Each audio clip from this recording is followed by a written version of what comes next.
जी महाराज की पावन ते पवित्र हजूरी विच विराजमान गुरु रूपी साध संगत जी फतेह अर्ज करदा। वाहिगुरू जी का खालसा वाहिगुरू जी की फतेह। सब तो पहले मैं छोटे साहिबजादियां दे जन्म दिहाड़े दी सारिआं नूं लख लख वधाई दिना है, जिन्हां ने अपनी कौम खातर अपनी जानां वार दित्तियां। अज श्रोमणी अकाली दल का भी स्थापना दिवस है। 103 साल पुरानी पार्टी हो गई है।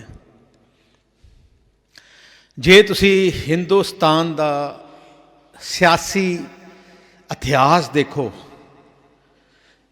तो देश की सब तो पुरानी पार्टी, देश की सब तो पुरानी पार्टी श्रोमणी अकाली दल ही है।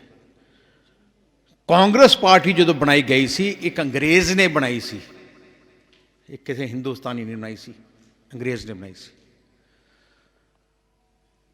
श्रोमणी अकाली दल का इतिहास वर्गा इतिहास मैं लगता किसी पार्टी का नहीं है।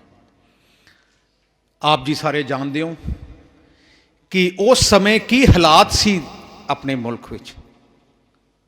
उदों गुरु घरां विच किवें महंत कब्जा करके बैठे सी, किवें महंतां ने उत्थे ऐजियां बेअदबियां कीतियां कि आपां स्टेज ते कह भी नहीं सकते। उस टाइम की लीडरशिप इकट्ठी हुई, उन्होंने इकट्ठे होके गुरु घरां नूं आज़ाद कराया। आज़ाद करा के कमेटी बनाई गई। उन्होंने उदों सोचा कि जे आपां नूं अगे तो कोई अपने खालसा पंथ ते हमला करे, अपने गुरु घरां ते हमला करे, तो अपने कोले घट तो घट एक ताकत चाहिए है, एक फौज चाहिए है। उन्होंने 1 महीने बाद श्रोमणी अकाली दल बनाया। श्रोमणी अकाली दल का बनाने का मकसद कोई सरकार बनाने का नहीं सी। मकसद जुल्म के खिलाफ लड़ाई लड़ना, बेइंसाफी के खिलाफ लड़ाई लड़ना, धक्केशाही के खिलाफ लड़ाई लड़ना। जे तुसी श्रोमणी अकाली दल के 103 साल के इतिहास नूं मैं 3 हिस्सों च वंडा। पहला हिस्सा कह सकते हैं आज़ादी तो पहले का, दूजा हिस्सा आज़ादी तो बाद ते इसका प्रकाश सिंह बादल की अगवाई तक, तीजा हिस्सा सरदार प्रकाश सिंह जी बादल की अगवाई थले सेवा जो मुख सेवादार सरदार प्रकाश सिंह बादल जी को सौंपी गई सी, तो वो बाद का। आज़ादी तो पहले भी जे इतिहास देखिए सब तो वध कुर्बानियां देश की आज़ादी वास्ते, भावें चाबियां का मोर्चा, भावें जैतो का मोर्चा, भावें काला पानी की जेलों च है, भावें फांसी के पंदे है। जे अंग्रेज़ों नाल टक्कर लिती तो सब तो वध अगे होके श्रोमणी अकाली दल के वर्कर ते लीडरशिप ने लीती।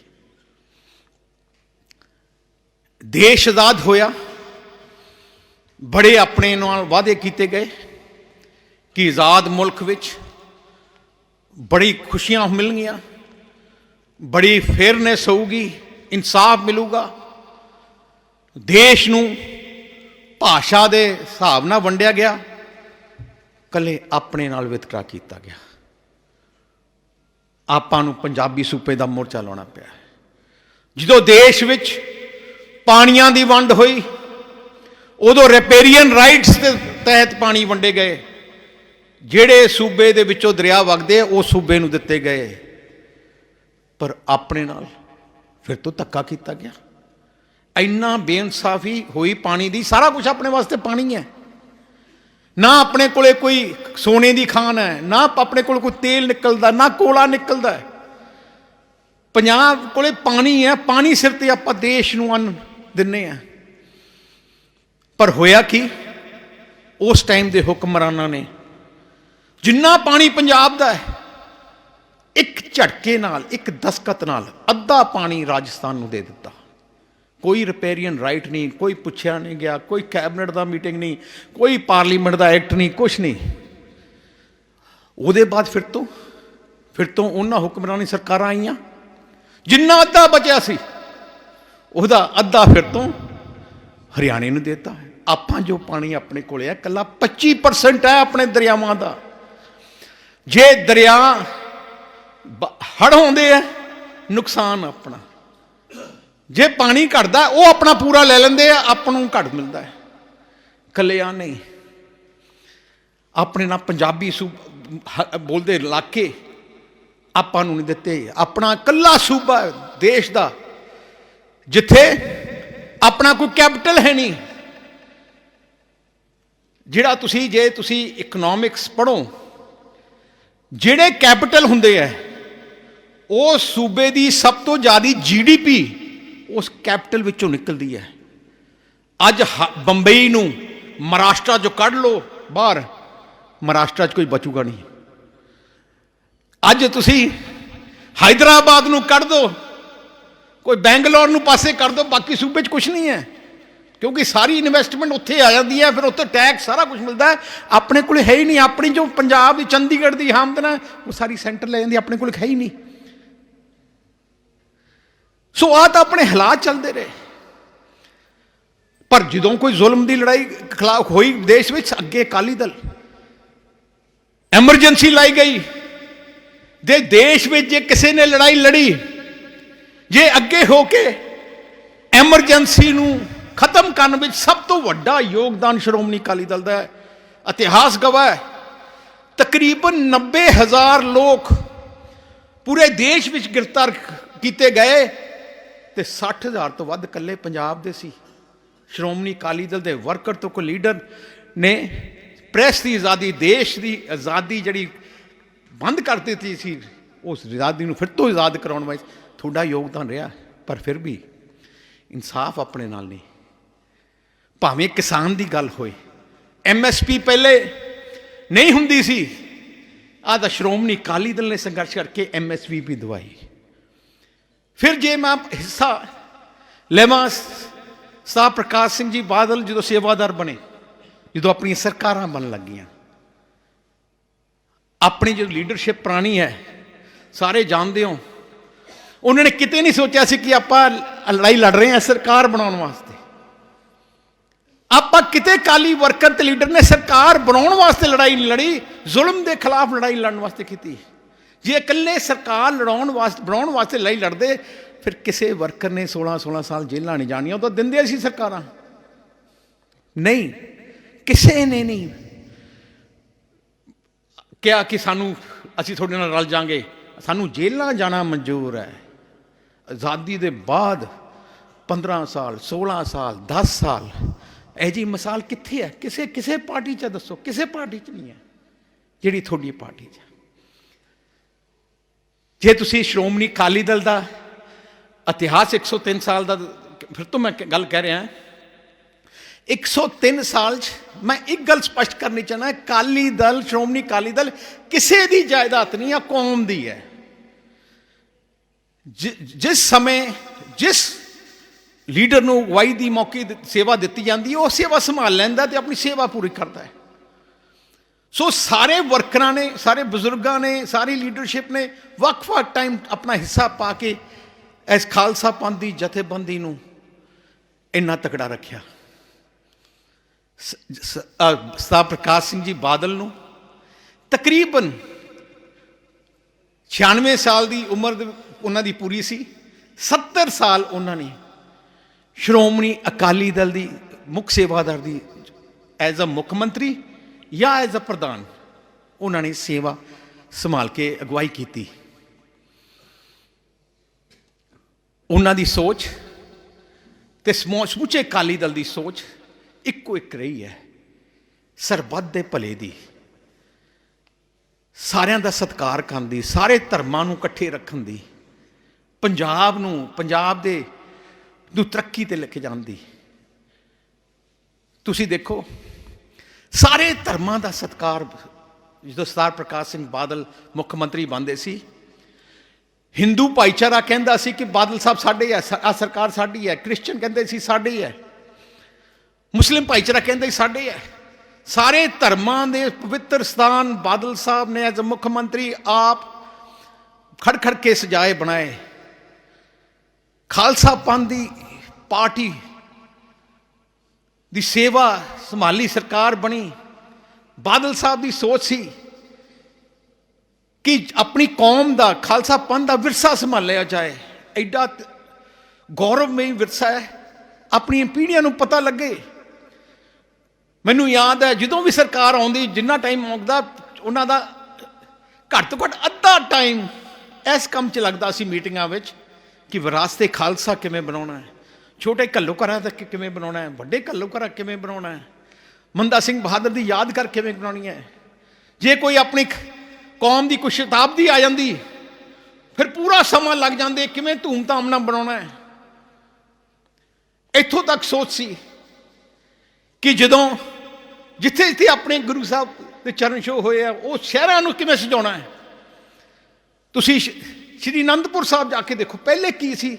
ਅਕਾਲੀ ਪੰਥਕ ਸਰਕਾਰ ਦੇ ਬਾਅਦ ਕਿੰਨਾ ਖੂਬਸੂਰਤ ਬਣਾਇਆ ਗਿਆ। ਤਲਵੰਡੀ ਸਾਬੋ ਤੱਕ ਕਿਵੇਂ ਬਣਾਇਆ ਗਿਆ, ਮੁਕਤਸਰ ਸਾਹਿਬ, ਤਰਨਤਾਰਨ ਸਾਹਿਬ, ਸਾਰੀ ਜਗ੍ਹਾ 'ਤੇ ਉਹਨਾਂ ਨੂੰ ਹਰ ਕਿਸਮ ਦੀ ਸਹੂਲਤ ਉੱਥੇ ਦਿੱਤੀ ਗਈ। ਗੁਰੂ ਗੋਬਿੰਦ ਸਿੰਘ ਮਾਰਗ ਨੂੰ ਕਿਵੇਂ ਡਿਵੈਲਪ ਕੀਤਾ ਗਿਆ। ਆ ਸਾਹਮਣੇ ਦਰਬਾਰ ਸਾਹਿਬ ਦੇ ਸਾਹਮਣੇ ਦੇਖੋ ਕਿਵੇਂ ਸਾਰੀ ਜਗ੍ਹਾ, ਕਿਵੇਂ ਗੁਰੂ ਦੀ ਨਗਰੀ ਅੰਮ੍ਰਿਤਸਰ ਸਾਹਿਬ ਨੂੰ ਡਿਵੈਲਪ ਕੀਤਾ ਗਿਆ। ਅਸੀਂ ਕਿਸੇ ਦੇ ਕਿਸੇ ਦੀ ਆਸਾਨ ਕਰਕੇ ਨਹੀਂ, ਕਿਤੇ ਇਸ਼ਤਿਹਾਰ ਕੱਢ ਕੇ ਨਹੀਂ, ਦਿਲੋਂ ਸੇਵਾ ਸੰਭਾਲੀ। ਇੱਕੋ ਹੀ ਮਕਸਦ ਸੀ ਕਿ ਆਪਾਂ ਆਪਣੀ ਕੌਮ ਦਾ ਇਤਿਹਾਸ ਨੂੰ ਸੰਭਾਲ ਕੇ ਰੱਖਿਆ ਜਾਏ, ਕੌਮ ਦੀ ਚੜ੍ਹਦੀ ਕਲਾ ਹੋਏ। ਜਿੱਥੇ ਵੀ ਆਪਣੇ ਪੰਜਾਬੀ ਨੂੰ ਜਾਂ ਖਾਲਸਾ ਪੰਥ ਦੇ ਕਿਸੇ ਜੀ ਨੂੰ ਕਿਤੇ ਵੀ ਕੋਈ ਸਮੱਸਿਆ ਹੁੰਦੀ, ਦੇਸ਼ ਵਿੱਚ ਜਾਂ ਦੁਨੀਆ 'ਚ, ਸਾਹਿਬ ਪ੍ਰਕਾਸ਼ ਸਿੰਘ ਬਾਦਲ ਜਾਂ ਪੰਥ ਦੀ ਸਰਕਾਰ ਉਹਦੇ ਨਾਲ ਲੱਕ ਜੋੜੇ ਜੁੜਦੇ। ਕੱਲਿਆਂ ਨੇ ਪੰਜਾਬ ਨੂੰ ਕਿਵੇਂ ਅੱਗੇ ਲੈ ਕੇ ਜਾਣਾ ਹੈ, ਕਿਸਾਨੀ ਨੂੰ ਕਿਵੇਂ ਉਹਦੀ ਮੁਸ਼ਕਿਲ ਦੂਰ ਕਰਨੀ ਹੈ। ਤੁਸੀਂ ਦੇਖ ਲਓ, ਭਾਵੇਂ ਖਾਲੇ ਹੈ, ਭਾਵੇਂ ਕੱਸੀਆਂ ਹੈ, ਭਾਵੇਂ ਅੰਡਰਗਰਾਊਂਡ ਪਾਈਪ ਸਿਸਟਮ ਹੈ, ਭਾਵੇਂ ਮੰਡੀਆਂ, ਭਾਵੇਂ ਲਿੰਕ ਰੋਡ ਹੈ, ਭਾਵੇਂ MSP ਹੈ, ਸਾਰਾ ਕੁਛ ਹੀ ਅਕਾਲੀ ਦਲ ਦੀ ਸਰਕਾਰਾਂ ਦੇ ਦੌਰਾਨ ਕੀਤਾ ਗਿਆ। ਕਿਸੇ ਹੋਰ ਦੀ ਇੱਕ ਨਿਸ਼ਾਨੀ ਨਹੀਂ ਹੈ। ਗਰੀਬ ਨੂੰ ਕੁਛ ਵੀ ਸਹੂਲਤ ਹੋਏ, ਭਾਵੇਂ ਆਟਾ ਦਾਲ ਹੈ, ਭਾਵੇਂ ਸ਼ਗਨ ਹੈ, ਭਾਵੇਂ ਪੈਨਸ਼ਨ ਹੈ, ਭਾਵੇਂ ਸਕਾਲਰਸ਼ਿਪ ਹੈ। ਸਾਹਿਬ ਪ੍ਰਕਾਸ਼ ਸਿੰਘ ਬਾਦਲ 50 ਸਾਲ ਅਗਵਾਈ ਕਰਦੇ। ਉਹਨਾਂ ਨੂੰ ਪਤਾ ਸੀ, ਪਿੰਡ ਪਿੰਡ ਜਾਂਦੇ, ਘਰ ਘਰ ਜਾਂਦੇ, ਗਰੀਬ ਦੇ ਘਰੇ ਬਹਿੰਦੇ, ਰੋਟੀ ਖਾਂਦੇ, ਬਹਿ ਕੇ ਸੁਣਦੇ ਗੱਲਾਂ। ਕਿਉਂਕਿ ਸੋਚ ਅਕਾਲੀ ਦਲ ਦੀ, ਅਕਾਲੀ ਦਲ ਦਾ ਮਤਲਬ ਪੰਜਾਬ, ਅਕਾਲੀ ਦਲ ਦਾ ਮਤਲਬ ਖਾਲਸਾ ਪੰਥ ਦੀ ਫੌਜ, ਪੰਜਾਬੀਆਂ ਦੀ ਆਵਾਜ਼। ਅਕਾਲੀ ਦਲ ਇੱਕ ਐਜੀ ਪਾਰਟੀ ਜਿਹੜੀ ਝੁਕਣ ਵਾਲੀ ਨਹੀਂ। ਅੱਜ ਪੰਜਾਬ ਵਿੱਚ ਸੜਕਾਂ ਬਣ ਗਈਆਂ, ਹਾਈਵੇ ਬਣ ਗਏ, ਏਅਰਪੋਰਟ ਬਣ ਗਏ। ਆਪਣੇ ਤੁਸੀਂ ਦੇਖੋ ਤਰੱਕੀ, ਉਹਦੇ ਮਗਰ ਕੌਣ ਹੈ?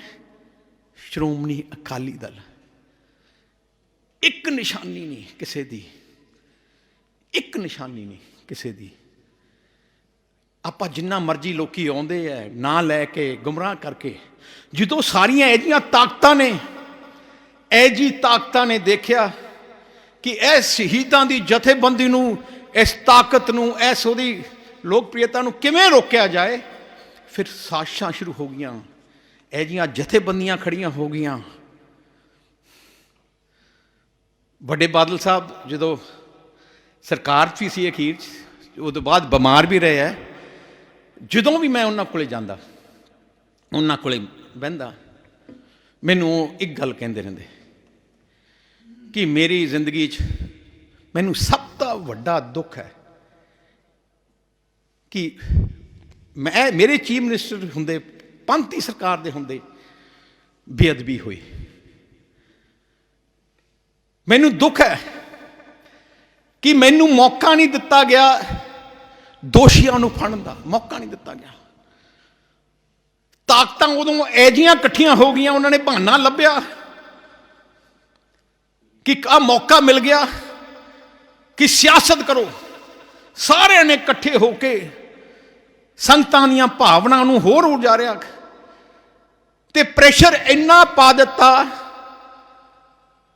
ਕਿ ਸਾਨੂੰ ਮਜਬੂਰ ਕਰ ਦਿੱਤਾ ਕਿ CBI ਨੂੰ ਦੇਣਾ ਪਏ कि आप अकाली दल की सरकार यदि इंक्वायरी ना करे, दोषियों को ना फड़े।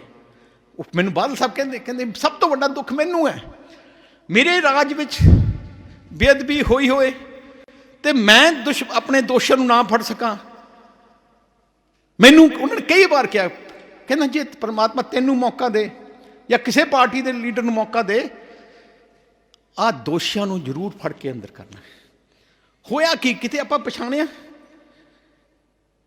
कि बेअदबी हुई, उहदे बाद सियासत ही हुई, दोषियों तरफ तो किसी ने गया ही नहीं, कोई ना किसी ने दोषी फड़े, ना फड़न का निशाना रखा।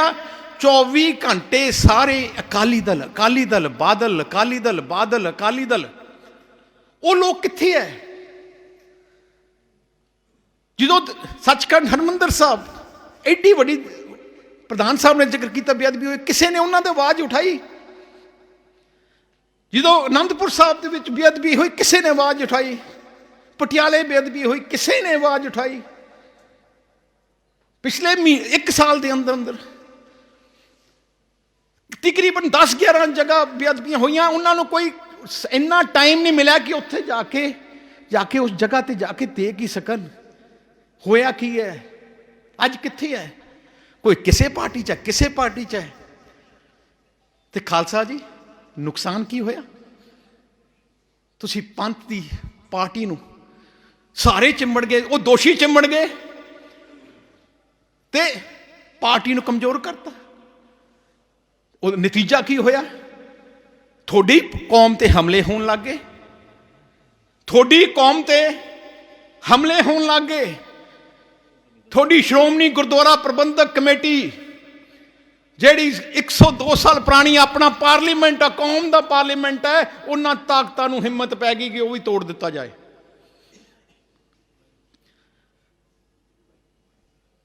ताकतां नूं मौका मिलिया कि दिल्ली गुरुद्वारा प्रबंधक कमेटी दे भी काबज हो गए।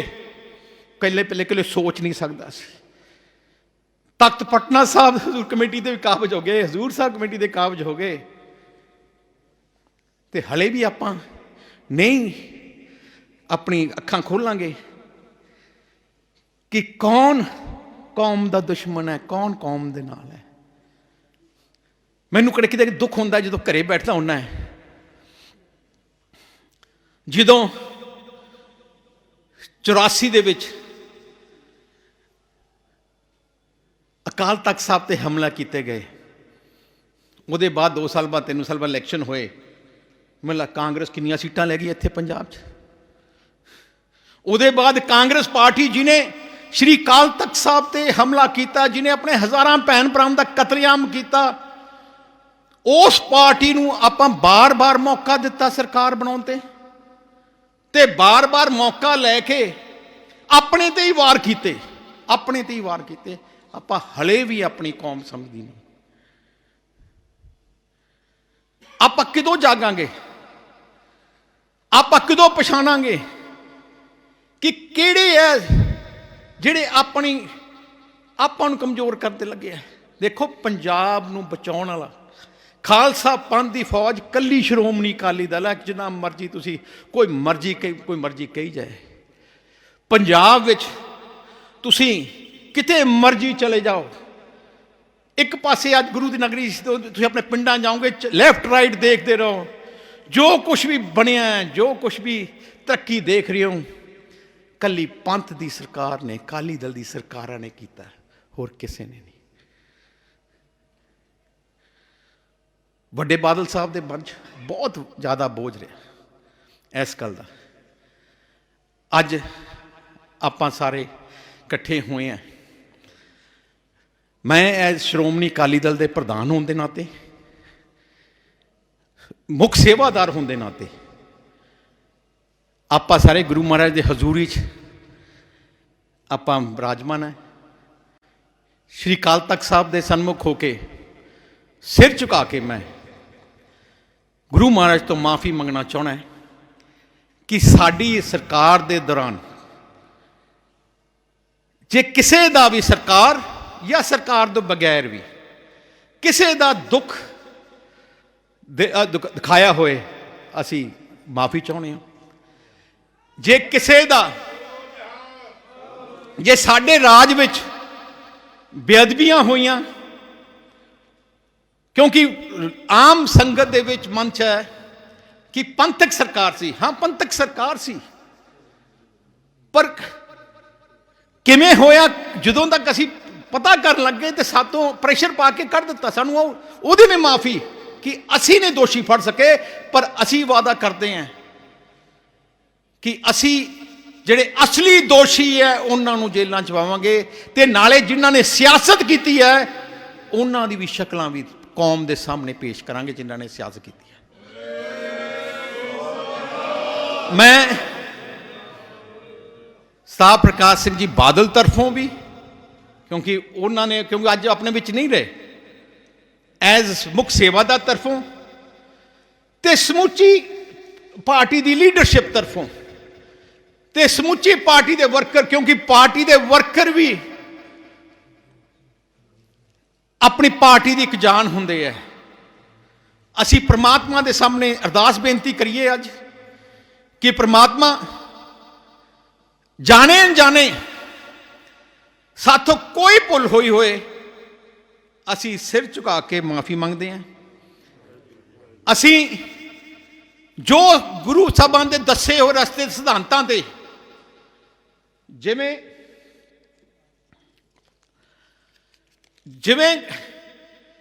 ਸਿਧਾਂਤ ਹੈ ਅਮਨ ਸ਼ਾਂਤੀ ਭਾਈਚਾਰਕ ਸਾਂਝ ਦਾ, ਸਰਬੱਤ ਦੇ ਭਲੇ ਦਾ, ਪੰਜਾਬ ਨੂੰ ਤਰੱਕੀ ਲੈਂਦੇ, ਉਸੇ ਸਿਧਾਂਤਾਂ ਤੇ ਸਾਡੇ ਸਿਰ ਤੇ ਹੱਥ ਰੱਖਣ ਸਾਰੇ ਸਮੁੱਚੀ ਵਰਕਰਾਂ ਤੇ, ਸਾਡੀ ਜਥੇਬੰਦੀ ਤੇ, ਕਿ ਅਸੀਂ ਪੰਜਾਬ ਨੂੰ ਫਿਰ ਤੋਂ ਵਾਪਸ ਓਲੀਆਂ ਤੇ ਲੈ ਕੇ ਆਈਏ। ਕਿਉਂਕਿ ਜੈ ਜੀ ਹਾਲਾਤ ਬਣ ਗਈ ਆ ਪੰਜਾਬ ਵਿੱਚ, 5 ਸਾਲ ਕਾਂਗਰਸ ਦੇ ਤੇ ਜਿਹੜਾ ਹੁਣ ਹੁਕਮਰਾਨ ਆਏ ਹੈ, ਜਿਸ ਤਰੀਕੇ ਨਾਲ ਲੱਗੇ ਹੈ, ਜਿਸ ਤਰੀਕੇ ਨਾਲ ਉਹਨਾਂ ਨੇ ਗੁਰੂ ਘਰਾਂ ਤੇ ਹੀ ਹਮਲੇ ਕਰਨੇ ਸ਼ੁਰੂ ਕਰ ਦਿੱਤੇ, ਆਪਣੇ ਪੁਲਿਸ ਰਾਹੀਂ, ਇਹ ਜਿਹਾ ਸੀਨ ਆਪਾਂ ਅੱਜ ਤੱਕ ਨਹੀਂ ਕਿਤੇ ਦੇਖਿਆ। ਸੋ ਆਪਣੀ ਫੌਜ ਨੂੰ ਬਲ ਬਖਸ਼ਣ, ਅਸੀਂ ਇਹ ਜਿਹੇ ਦੁਸ਼ਮਣਾਂ ਦਾ ਸਾਹਮਣਾ ਕਰ ਸਕੀਏ ਤੇ ਪੰਜਾਬ ਨੂੰ ਇਕੱਠਾ ਕਰਕੇ ਅਸੀਂ ਸੱਚੀ ਅਗਵਾਈ ਜਿਹਦੀ ਪਹਿਲੇ ਦਿੰਦੇ ਰਹੇ ਹਾਂ, ਉਹ ਸੱਚੀ ਅਗਵਾਈ ਦੇ ਕੇ ਖਾਲਸਾ ਪੰਥ ਦੀ ਚੜ੍ਹਦੀ ਕਲਾ ਵਾਸਤੇ ਲੜਾਈ ਲੜੀਏ ਤੇ ਪੰਜਾਬ ਦੀ ਤਰੱਕੀ ਵਾਸਤੇ ਲੜਾਈ ਲੜੀਏ। ਮੈਂ ਇੱਕ ਹੋਰ ਵੀ ਬੇਨਤੀ ਕਰਦਾ ਕਿ ਸਾਰੇ ਪੰਥਕ ਸੋਚ ਰੱਖਣ ਵਾਲੇ, ਜਿਹੜੇ ਇੱਕ ਅਕਾਲੀ ਦਲ, ਸ਼੍ਰੋਮਣੀ ਅਕਾਲੀ ਦਲ, ਜਿਨ੍ਹਾਂ ਦੇ ਦਿਲ 'ਚ ਮਨ 'ਚ ਸ਼੍ਰੋਮਣੀ ਅਕਾਲੀ ਦਲ ਹੈ, ਜਿਨ੍ਹਾਂ ਦੇ ਖੂਨ ਵਿੱਚ ਸ਼੍ਰੋਮਣੀ ਅਕਾਲੀ ਦਲ ਹੈ, ਸ਼੍ਰੋਮਣੀ ਅਕਾਲੀ ਦਲ ਇੱਕੋ ਇੱਕ ਹੈ। ਜਿਹੜੀਆਂ ਧਿਰਾਂ ਅਲੱਗ-ਅਲੱਗ ਹਿੱਸੇ ਵੰਡਣਾ ਚਾਹੁੰਦੀਆਂ, ਮੈਂ ਉਹਨਾਂ ਨੂੰ ਬੇਨਤੀ ਕਰਦੇ ਹਾਂ, ਏਕਤਾ ਵਿੱਚ ਹੀ ਤਾਕਤ ਹੈ। ਸਾਰਿਆਂ ਨੂੰ ਹੱਥ ਜੋੜ ਕੇ ਬੇਨਤੀ ਹੈ, ਜੇ ਮੇਰੇ ਕੋਈ ਲਫ਼ਜ਼ਾਂ ਨਾਲ ਕਿਸੇ ਨੂੰ ਦੁੱਖ ਪਹੁੰਚਿਆ ਜਾਂ ਸਾਡੇ ਕਿਸੇ ਲੀਡਰਸ਼ਿਪ ਦੇ ਕਹਿਣ ਨਾਲ ਕਿਸੇ ਨੂੰ ਕੋਈ ਦੁੱਖ ਪਹੁੰਚਿਆ, ਮੈਂ ਹੱਥ ਜੋੜ ਕੇ ਮਾਫੀ ਮੰਗਦਾ। ਮੈਂ ਸਾਰਿਆਂ ਨੂੰ ਆਹੀ ਅਪੀਲ ਕਰਦਾ ਕਿ ਸਾਰੇ ਇੱਕ ਝੰਡੇ ਥੱਲੇ ਇਕੱਠੇ ਹੋ ਜਾਓ, ਕਿਉਂਕਿ ਆਪਣੀ ਕੌਮ ਤੇ ਧੱਕੇ ਸ਼ੁਰੂ ਹੋ ਗਏ। ਇੱਕ ਤਾਕਤਵਰ ਫੌਜ ਹੀ ਇਹਨਾਂ ਦੁਸ਼ਮਣਾਂ ਨੂੰ ਨਕਾਰ ਕੇ ਸਿੱਟੇਗੀ ਤੇ ਪੰਜਾਬ ਵਿੱਚ ਖਾਲਸਾ ਪੰਥ ਵਿੱਚ ਵਾਪਸ ਖੁਸ਼ੀਆਂ ਲੈ ਕੇ ਆਏਗੀ। ਤੇ ਮੈਂ ਬੇਨਤੀ ਕਰਦਾ ਕਿ ਆਪਣੀ ਜਿਹੜੀ ਤਾਕਤ ਹੈ, ਕਿਉਂਕਿ ਆਪਣੇ ਸਾਹਮਣੇ ਬੜੇ ਮਸਲੇ ਆ ਗਏ ਹੈ, ਬੰਦੀ ਸਿੱਖਾਂ ਨੂੰ ਰਿਹਾ ਕਰਨ ਦਾ ਮਸਲਾ ਹੈ, ਆਪਣੇ ਗੁਰੂ ਘਰਾਂ ਜਿਨ੍ਹਾਂ ਤੇ ਕਬਜ਼ਾ ਕਰੀ ਬੈਠੇ ਹੈ, ਉਹ ਵਾਪਸ ਸੇਵਾ ਸੰਭਾਲ ਖਾਲਸਾ ਪੰਥ ਵਿੱਚ ਲਿਆਉਣ ਦੀ ਆਪਣੇ ਕੋਲੇ ਬੜੇ ਚੁਣੌਤੀਆਂ ਹਨ। ਇੱਕ ਹੁਣ ਜਿਹੜੀਆਂ ਕਮੇਟੀ ਦੀਆਂ ਇਲੈਕਸ਼ਨਾਂ ਆਉਣਗੀਆਂ, ਉੱਥੇ ਵੀ ਆ ਏਜੰਸੀਆਂ ਦੇ ਲੋਕ ਇਕੱਠੇ ਹੋ ਕੇ ਫਿਰ ਤੋਂ ਘੁਸਪੈਠ ਕਰਨ ਦੀ ਕੋਸ਼ਿਸ਼ ਕਰਨਗੇ। ਸਾਰੀ ਤਾਕਤ ਤਾਂ ਆਪਾਂ ਸਾਹਮਣਾ ਕਰ ਸਕਾਂਗੇ ਜੇ ਆਪਾਂ ਸਾਰੇ ਇੱਕ ਝੰਡੇ ਥੱਲੇ ਇਕੱਠੇ ਹੋ ਕੇ ਆਪਾਂ ਖਾਲਸਾ ਪੰਥ ਦੀ ਫੌਜ ਸ਼੍ਰੋਮਣੀ ਅਕਾਲੀ ਨੂੰ ਤਗੜਾ ਕਰੀਏ। ਫਤਿਹ। ਤੇ 20 ਤਰੀਕ ਨੂੰ ਆਪਾਂ ਸਾਰੇ ਦਿੱਲੀ ਬੰਦੀ ਸਿੱਖਾਂ ਦੀ ਰਿਹਾਈ ਵਾਸਤੇ ਆਪਾਂ ਸਾਰੇ ਉੱਥੇ ਇਕੱਠੇ ਹੋਣਾ ਤੇ ਆਪਣੇ ਉਹਨਾਂ ਨੂੰ ਪ੍ਰੈਸ਼ਰ ਪਾ ਕੇ ਛੁਡਾ ਕੇ ਲਿਆਉਣਾ। ਵਾਹਿਗੁਰੂ ਜੀ ਕਾ ਖਾਲਸਾ, ਵਾਹਿਗੁਰੂ ਜੀ ਕੀ ਫਤਿਹ।